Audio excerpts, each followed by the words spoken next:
Tonight on The Lens. A world television premiere. Here I share a sense of shame being a white man in a country where white men do nothing but buy bodies of young women. An examination of sex tourism in the Philippines and the young women it traps. Mas for me na boyfriend. Selling Sex in Heaven is narrated by Kiefer Sutherland. The final option for girls like Mila are the casas or brothels where the local Filipino men go. The girls are locked inside and a guard lets customers in every 15 minutes. That wasn't prostitution. It was slavery.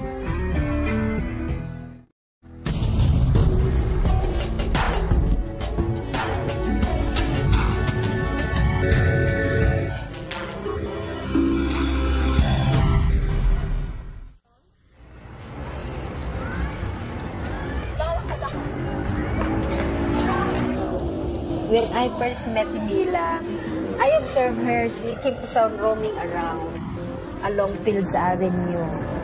I thought she is crazy because she doesn't stay put. She goes from one place to another. Then I found out that she is just too friendly, that she wants everybody to be her friend. Well, actually, I was sitting taking a rest in the Fields Avenue area, and she approached me. And she immediately sat down beside me and started becoming very affectionate.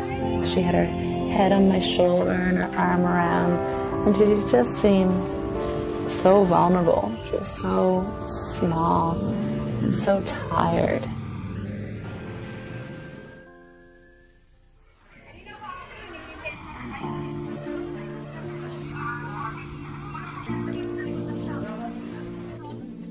Angeles City, the Philippines, once the site of the United States Clark Air Force Base, is now one of the busiest sex tourist destinations in Southeast Asia.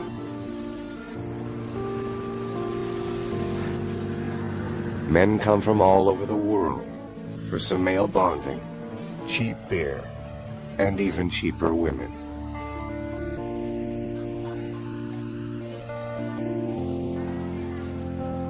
The women they buy are no more than teenagers, impoverished young women trying desperately to survive.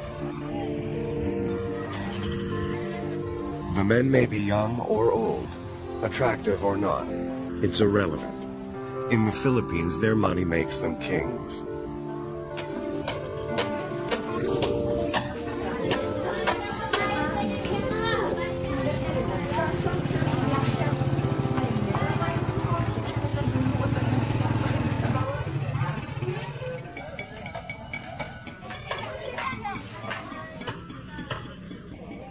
Mila works at Heaven, a little bar on Blowjob Alley. And like thousands of other bar girls in Angeles, Mila lives in tremendous hope that someday one of these foreigners will rescue her.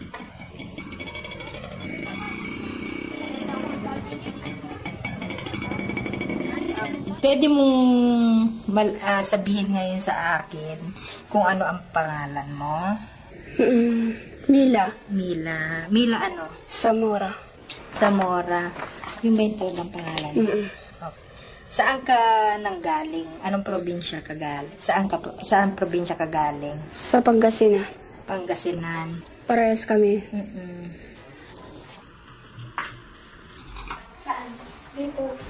I do some interviews with the women, and then of course as the start of organizing them, you do some chatting with them, so that getting to know each other, so that they will be able also to know me and familiarize my face and who I am also, what is my role there, why am I there.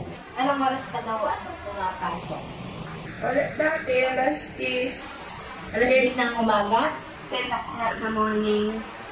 Hanggang anong oras? 10 o'clock in the morning. Come back 4 o'clock. 4 o'clock in the morning also. You come back, you come home at 4 o'clock in the morning. Okay. Who is this? Boyfriend. Boyfriend from America. America. Where did you meet her? Him? Alan. Alan. Si Alan, come on. This is Alan. Up to now, boyfriend mo pa rin siya ngayon. He come back December. He will come back in December. And this is you. Very nice. This is Alan. Mila. This is Mila. To some extent, they live a fantasy. They live a fantasy that someday some white man is going to fall in love and take her home with him. And certainly that happens enough times, you know, maybe as many times as a young black youth in the U.S. gets to make the NBA, that dream is one that keeps them reinforced. Stephen works with Agnes on a Canadian-funded development project. They're helping the police educate the public about the prostitutes living in their midst. Our source speaker is none other than Dr. Steve Perot.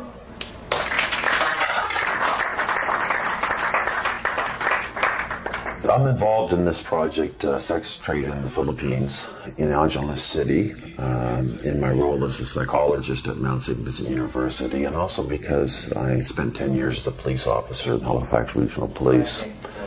I think one of the ideas was that in a society like the Philippines, which is still quite hierarchical, it was important to have somebody who would have some credibility with the male police officers, to lend some extra credibility to the project, to provide, I think, maybe a different image of foreign men than they're used to. Also working with Stephen and Agnes are project interns Jessica and Angela. Fresh out of university and full of idealism, they're going to change the world. Since I've been here, I've just wanted to make, have this big dream of making some kind of macro level change and changing the lives of not just individual women, although it's nice to have a rapport with them and have individual relationships with them, but to make a bigger change to affect all of the women. And however unrealistic that is, I think it's really necessary for my state of mind to think that I can in some way help with a big change that can happen here.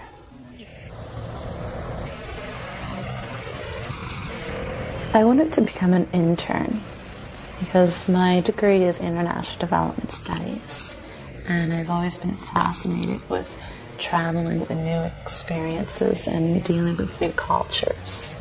My main goal of the job is to interview as many of the women as possible and do it in light that they trust me.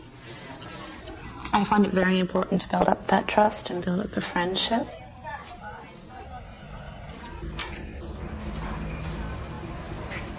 And on list takes up about 2 pages. And there's really something interesting that they say. Well, did you read under Shadows Minibar? It says Shadows Minibar. All the right elements are here. First and foremost are the go-go bars full of sexy young dancers. There are over 50 go-go bars full of attractive and readily available women eager to show you a good time. Valley Bagel is a non-stop party year-round. Recreational sex is a sport of choice. You can get loaded and laid regardless of your age, sex, physical appearance, interpersonal skills, wealth, or social class. Isn't that wonderful? Yeah. Well, I think we've all seen those men here. A lot of the customers that I have been able to talk to, I've been very disturbed by talking to them. Very, very sexist ideas, very, very racist ideas. They degrade the woman a lot.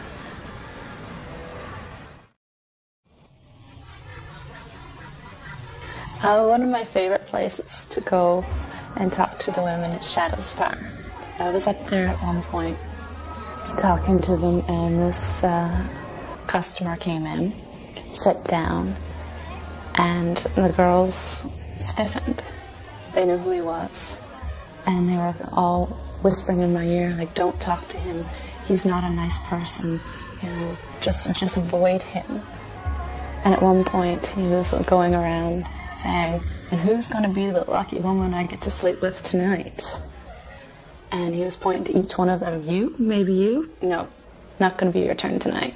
And point to the next person. You? Could it be you? No, not going to be with you tonight. So I just tried to continue to ignore him. And then he pointed at me. He's like, well, I especially wouldn't sleep with the white woman. And I turned around and I just wanted to say, like, you don't have enough money in the world to sleep with me. And I opened up my mouth and I bit my tongue literally to stop myself, because that would be indirectly insulting the women. It's interesting walking in the Fields Avenue area or anywhere in this city as a white man, because immediately you are a customer. To walk and meet these men, some of these men wave to me or wink at me on the street because they know they figure I'm up to the same game and we're playing this macho game. And, you know, I saw a man, 65 years old walking with a young woman 20 years old hand in hand. I can understand he doesn't want to get old, but that happens. And the fact that he can't draw the line between some fantasy in his head, if his fantasy comes at the cost of such exploitation, he's gotten so far away from any sense of morality a human being can have on either moral grounds or human rights grounds. Here I share a sense of shame for being a white man in a country where white men do nothing but buy bodies of young women.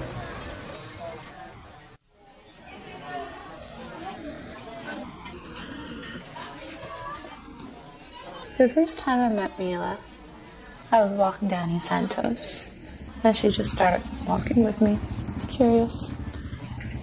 And I see her a couple times a week, and she's so friendly and so loving. Sometimes I'm wondering, like, why is she so friendly? Is it because she doesn't get enough general affection? Is the only affection she's shown connected with people buying sex? And she's not worried about that with me. She knows that it's not going to be an exploitative relationship. When she first met Steve, she was very shy. She wouldn't even look him in the eye. And then she got used to him very quickly and realized, no, he's a friend. Buying sex is not the reason he's here.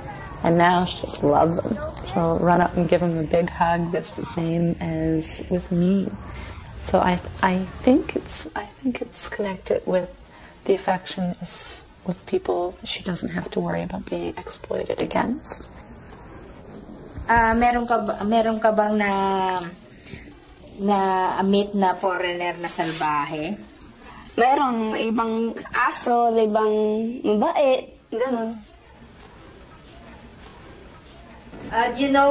When she works in the Duke of York, she was forced, even if she's sick, she was forced to go to the customer. Yeah, then what happened? Napabagot ako. Napabunot ako. Sabi ng kanaw, marunong ako mag-lucha. Sabi ko, no. Sabi ko, I don't like. Sabi niya, boom. Niyungi ako, nang galaw niya ako. Siya nang nabarfay na ako. Umuwi ako aircon. Namamatay na ako. Sabi niya.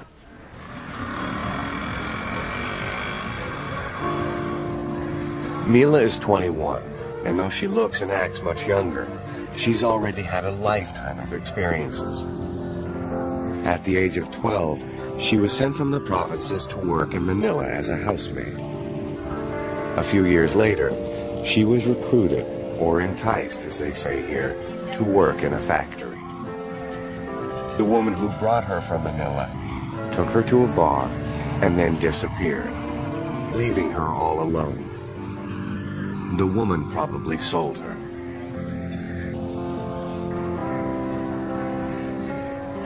Mila was only 17. She had no money, and she didn't speak the local language.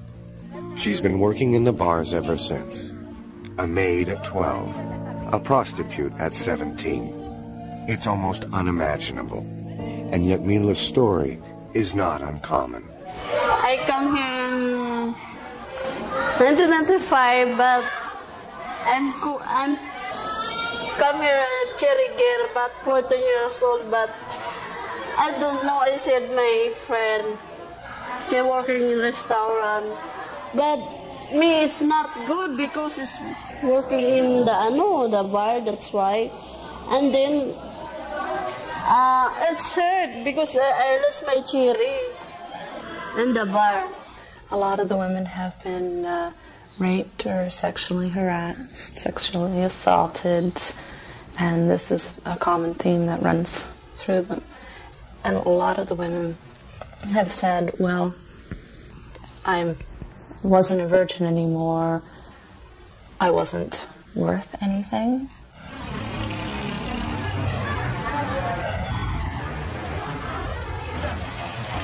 You know, in the Philippines, we have this patriarchal system wherein we look up on the men while women are just the second-class citizen. That's why if the man goes to the bar, it's even, you know, an ego for them, you know, because they are really this macho, you know. They prove themselves that they are really man.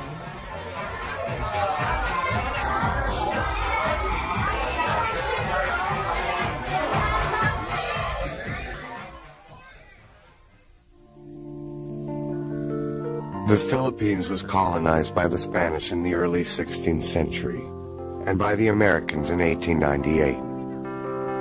Filipinos joke that they've had 400 years in the convent and 100 years in Hollywood. Such a unique colonial history, and particularly the imposition of the Roman Catholic Church, has had dire consequences for women.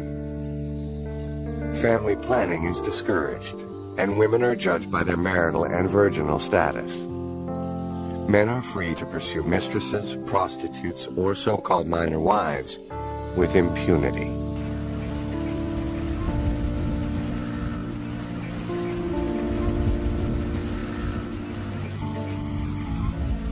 The Philippines is a land of striking contrast. Great beauty, wealth, and resources, alongside tremendous poverty and destitution. I think the girls become bar girls because they have no choice.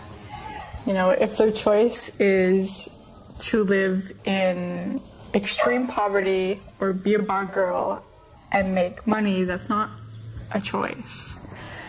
And they do it because they need to survive, and their families need to survive. And there's no social security net. If you don't have the money, then you starve.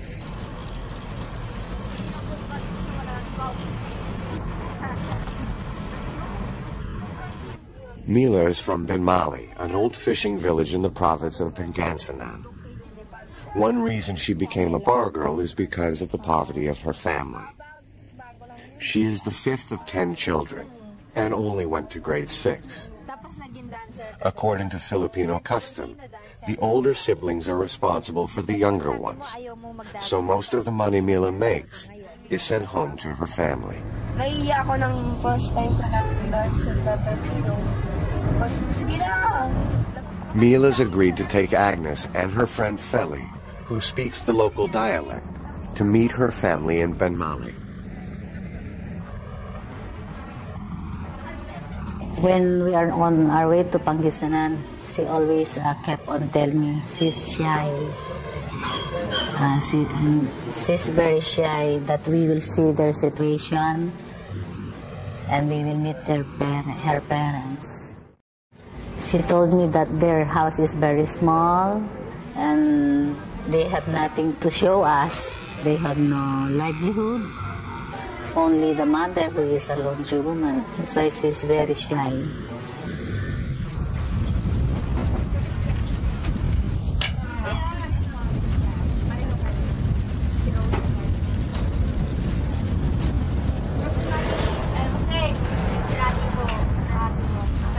Agad doon sa Lingayen. 4. Ilan kayo nakatira dito? Balakin kami ng 14. 14. Isa dit, kuya ko dati. 14 people lives here. Yeah, 14.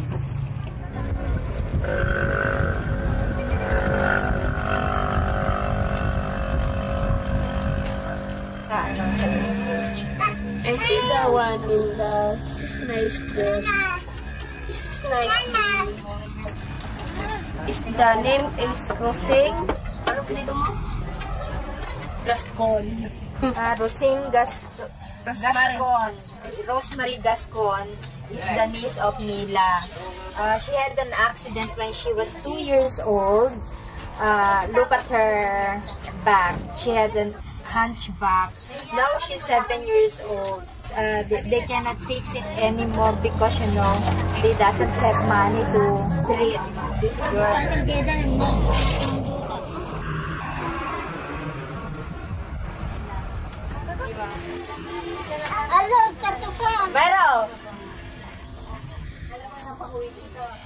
I think before the father was working as a helper in the fish pen, but now since he's a hard drinker, when we met there, he was drunk already. Bukas po, ilang taon sa akin? 53. 53! Nire-remembrance kami sa'yo. Babalik kami sa Mayo. Babalik po kami. When we saw their situation, we'll just, it's a pity. There was a time when she went home with her boyfriend and she introduced him to the mother. He's also a foreigner, an American. But when he saw their situation, they parted. Maybe some foreigners thought that if you have a big family, you have to support them. Especially in the case of Mila, they are very poor.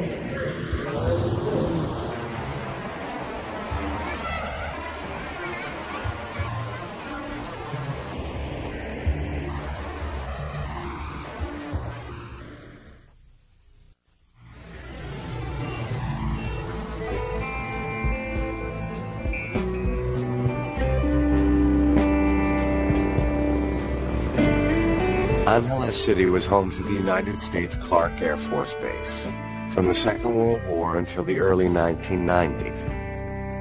It was the biggest American base in Asia, with more than 40,000 people stationed there at any given time. And where you have military men, you have lots of rest and recreation facilities. So all around the perimeter of the base, you see the sex industry. Just for the foreigners.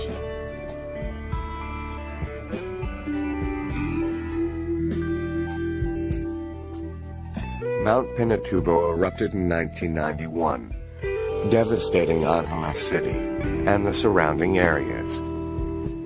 The Americans abandoned Clark, but left all the infrastructure behind. The airstrips, living quarters, a state-of-the-art hospital, and, of course, all the bars.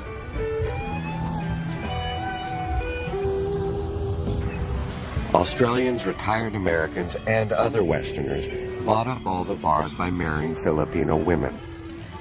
Military prostitution was quickly replaced by sex tourism on Fields Avenue.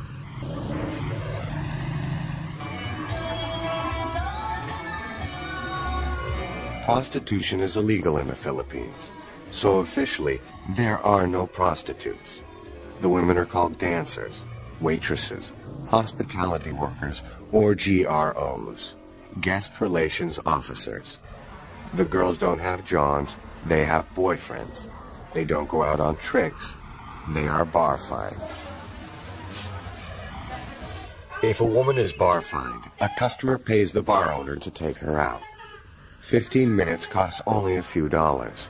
The whole night is 1,000 pesos, or 20 US dollars. And the girl gets half. In a country where the minimum wage is 150 pesos a day, this is an enormous amount of money.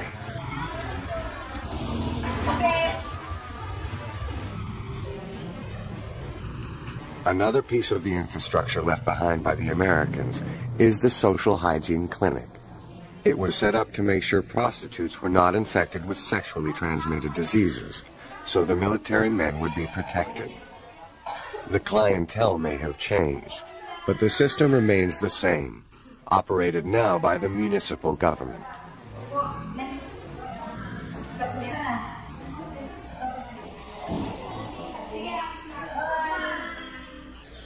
Mila and the other 3,000 bar girls in Angeles are checked weekly for infections. After getting the test, which the women pay for themselves, they wear tags on their bikinis, proclaiming them clean. It's a catch-22 for the women. Since prostitution is illegal, but also regulated by the government, and a huge double standard since male customers are not registered, checked, or criminalized in any way.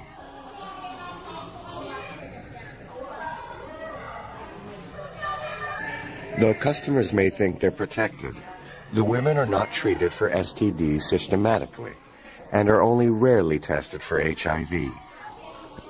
The Philippine government claims only 1,800 people in 20 years have tested positive for the virus. Human Rights Watch, however, predicts an explosion of HIV/AIDS in the Philippines, since the government has impeded access to condoms and cut funding for sex education, because the Catholic Church opposes both.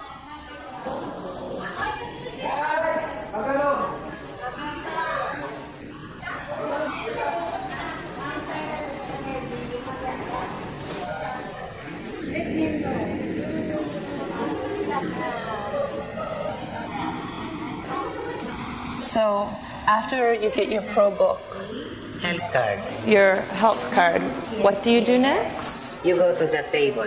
And what do you do at the then table? To know who you are, and then you are submitting for a smear.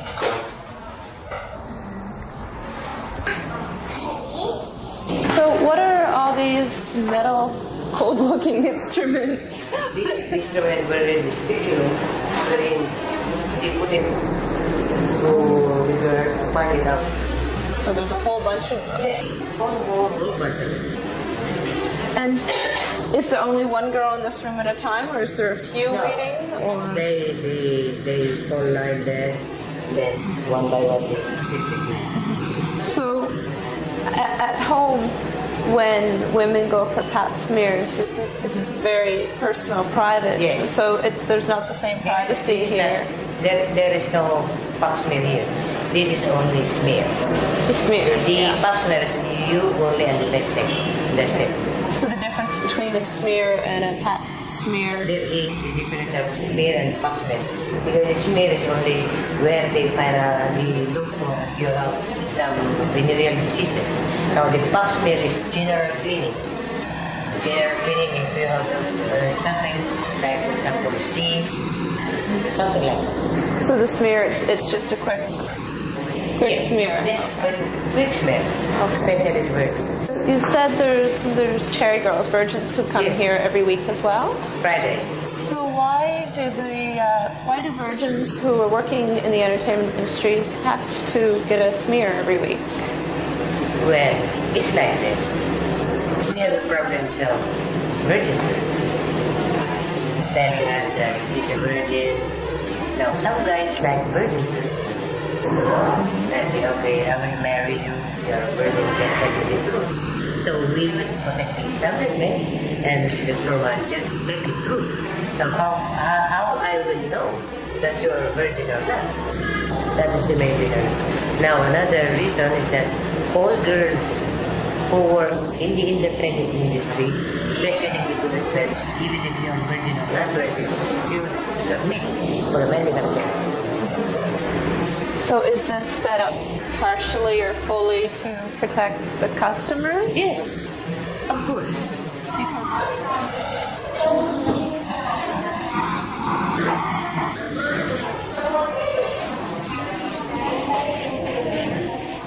You know, there are a lot of discrimination with this kind of women. They look down on the women because they think that these women are dirty women, you know, in particular.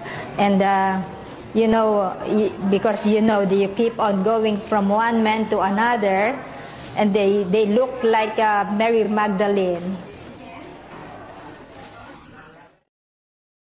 I'm not sure what to say to them when they tell me that they're raped by their father when they're 12.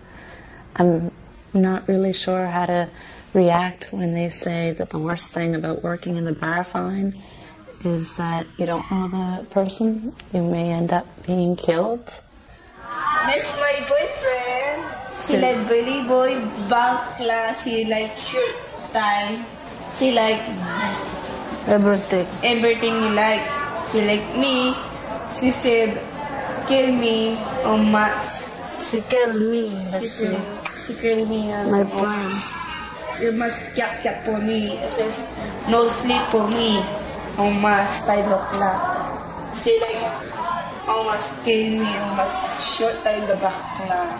Almost crying. Almost cry for me. It's hurt. Really hard for me. Hard. Almost. Almost for me na boyfriend.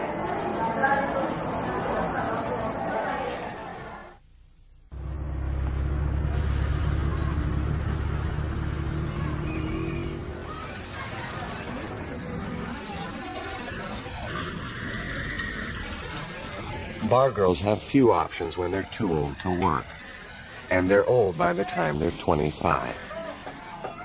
Most end up in squatter communities, living in extreme poverty, with their Amerasian children, half Filipino, half foreigner.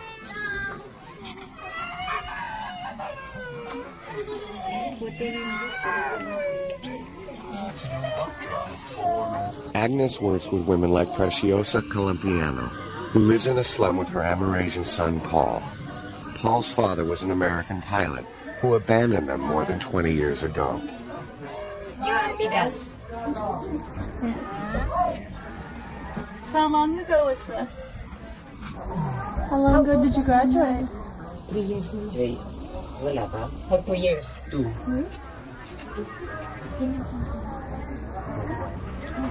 And yung paninira? Na yung Paul struggles to find the English word to describe what Amerasians like himself need as a result of being abandoned by their American fathers. kaya pa ako po na peace.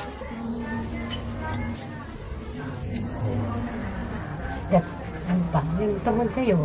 What about you, Nanay? What's your experience being a mother of an Amerasian? Do you have any experience being a mother of the Amerasian? Do you encounter some, you know, I don't discrimination? Now, how do you spend your life? Working hard. Yeah. So that we can get an income for our daily needs. Sacrificing too much to make my son big. That's all.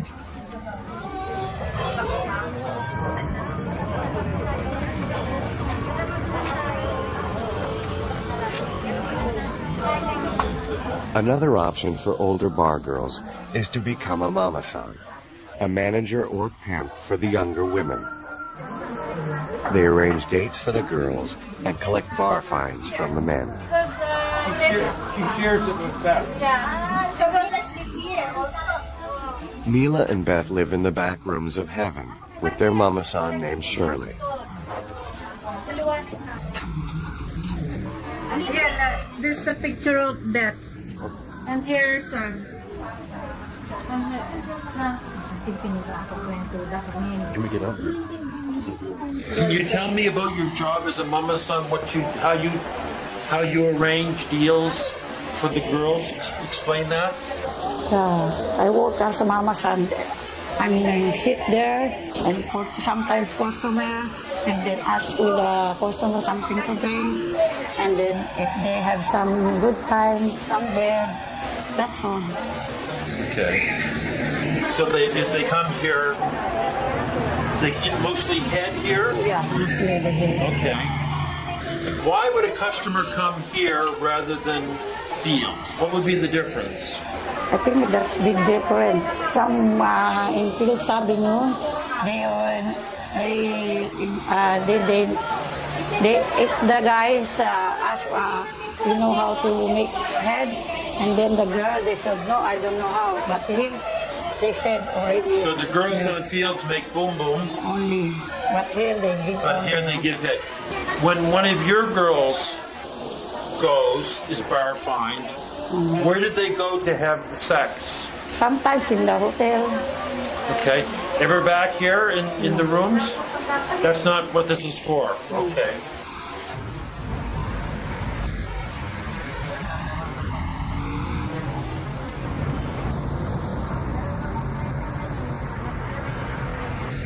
The final option for girls like Mila are the casas or brothels, where the local Filipino men go. The girls are locked inside, and a guard lets customers in every 15 minutes. In many ways, bar girls are much better off than the casa workers, who get about 50 cents a customer and have up to 15 men every night.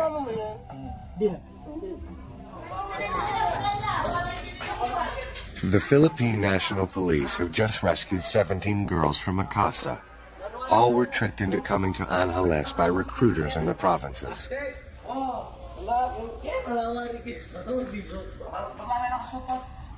Yes, the casa looks like a shanty house, wherein in one place there is a little living sala, wherein you can see the pimp or maybe the maintainer.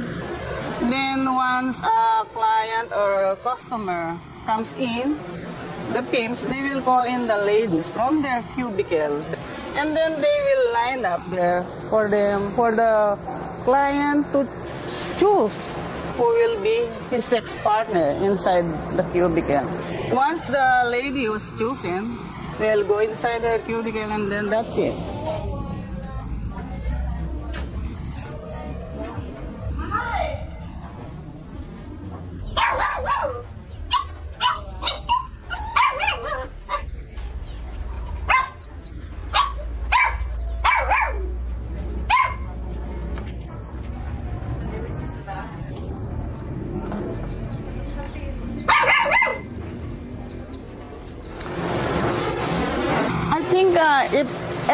If anyone who could go there and see that kind of situation, no one will tell that that's fine. Imagine, as if they're slave. Imagine how they were treated when they were given their food. Oh, I can't describe by. As if you see a dog eating under the table.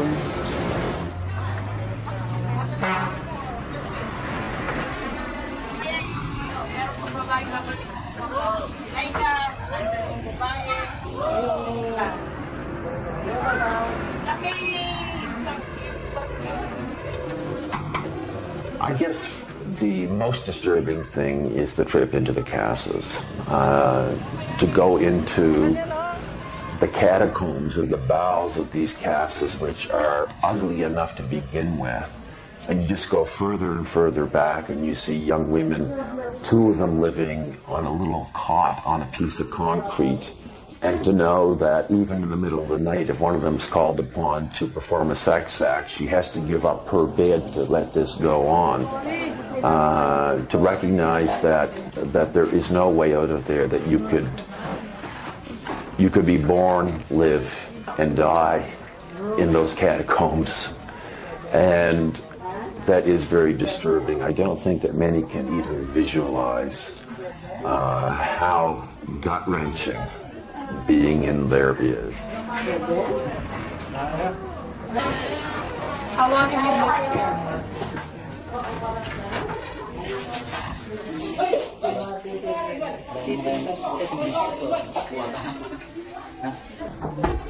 What kind of man could come in here?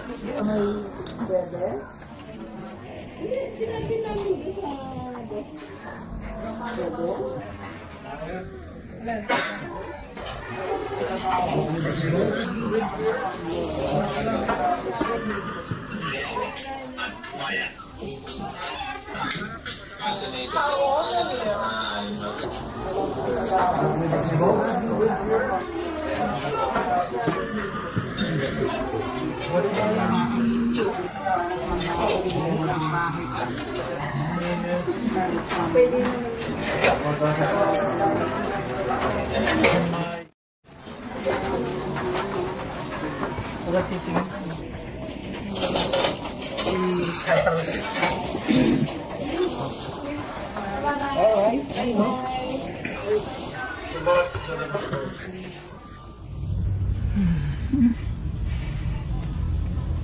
I've never felt so sad to be a woman.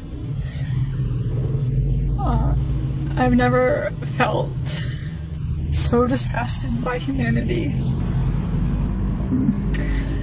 To see these girls living in rooms that were no bigger than 8 feet by 4 feet, 2 to a room, living there 24 hours a day, with nowhere to go, was disgusting, and I felt sick to my stomach, and I wish I could have thrown up so that people would have known exactly how disgusted I was.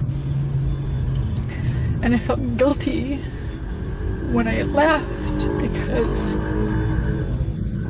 it was like I was leaving them behind, and I don't want anyone to feel like that, and it makes me feel like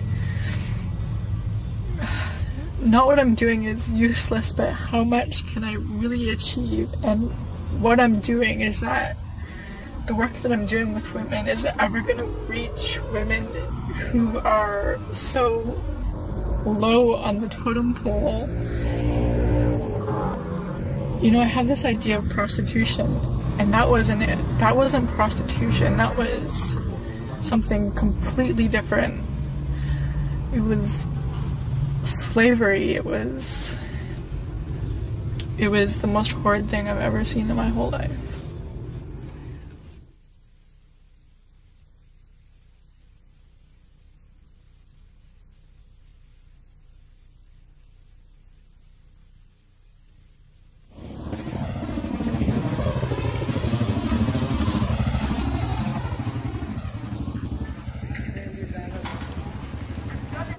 So how will Mila's story end?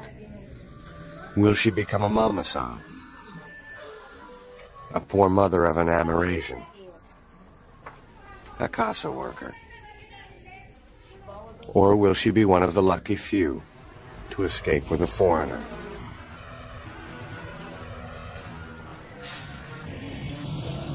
Mila got pregnant to an American. I asked her if, did you ever tell this, this American that you're pregnant? She told me yes, but he did not promise anything about the pregnancy.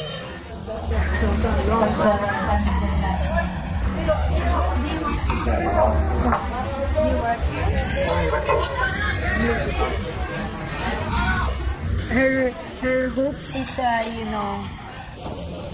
to get another foreigner to give her a good future.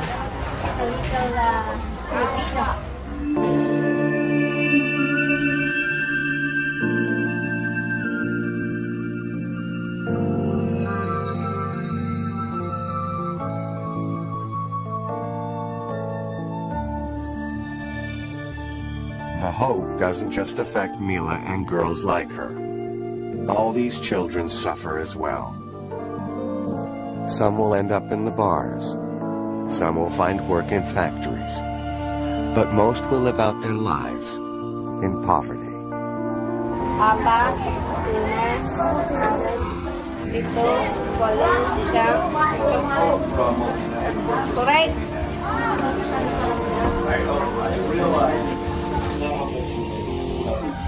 Actually, my vision, is to go out of the country, to work there outside the country while I am, raising funds with other.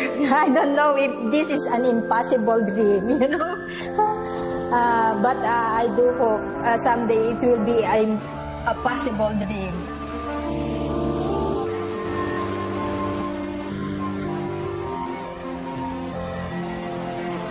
Before, Mila is hoping that Alan would marry her. But now, when she got pregnant, because maybe she's a little bit desperate, she's not hoping that anymore.